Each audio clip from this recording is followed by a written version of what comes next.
Hi guys, I'm Mrs. M and today we are going to discuss on properties of gases part 2 in chemistry class. Let's discuss on how the movement of the gas is influenced by the pressure. Gas moves from a region of high pressure to a region of low pressure. Depending on the pressure of the gas within the container to that of the outside air pressure, we see different directions of the gas movement. For example, if the gas pressure within the sealed container is higher than that of the outside air pressure, then gas particles rush outside whenever it is opened. The best example for this is mechanism involved in the aerosols, such as room fresheners, paint spray cans, and inhalers, etc. What you will be seeing in aerosol cans is there is a compressed gas whose pressure is much higher than that of the outside atmospheric pressure.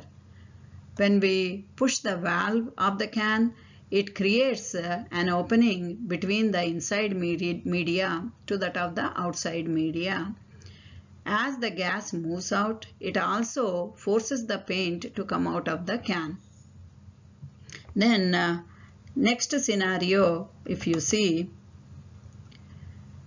if the gas pressure inside the room is lower than that of the outside air pressure, then air rushes into the room whenever it is opened. Best example for this is isolation of the patients with highly contagious diseases using the negative pressure rooms. These, especially in this particular COVID-19 pandemic situation, we have been hearing a lot regarding the negative pressure rooms.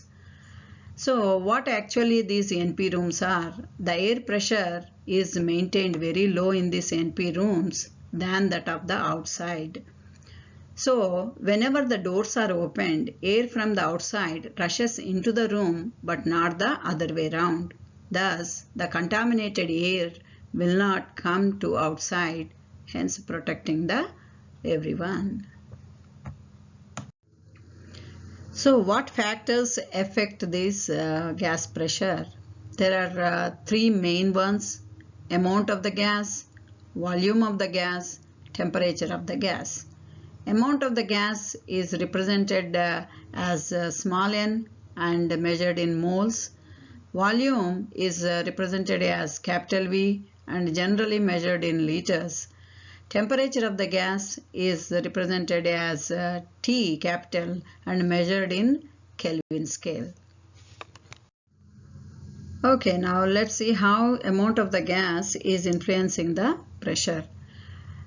If the number of particles are more for a gas inside the container, then more is the number of collisions among them.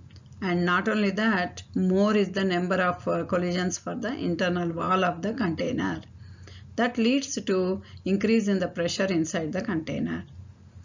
Let's say if the number of particles of the gas are less inside the container, then scenario will be other way around. For example, for maintaining the tire pressure, this amount of gas plays a significant role.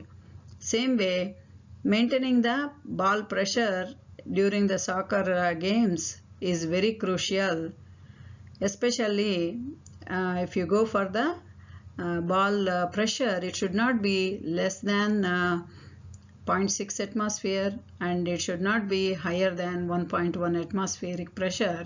So it's very, very crucial during the game for the players. Okay, next factor is volume of the gas. Now, if the volume of the gas container is increased, then more is the area inside for the gas particles to move. Therefore, number of collisions for the particles to the internal wall of the container decreases. Therefore, pressure also decreases. Then if the volume of the gas container is decreased, then vice versa happens. You can see the picture that is shown here. When the volume is more, low pressure. When the volume is reduced to half, then the pressure has increased. Then you can quote this particular one for our real life example for mechanism of breathing. Breathing mechanism is exhibited by two steps, inhalation and exhalation.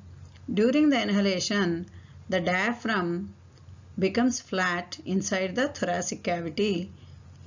That leads to increase of the volume of the thoracic cavity. Therefore, lungs volume also increases. But at the same time, the pressure inside the lungs decreases since volume has increased. Then outside pressure is more, inside the lungs the pressure is less. Therefore, air rushes into the lungs. Then during the exhalation, process is reversed. That means here diaphragm becomes dome shape. That means the volume of the thoracic cavity decreases, then pressure increases. Same thing happens inside the lungs.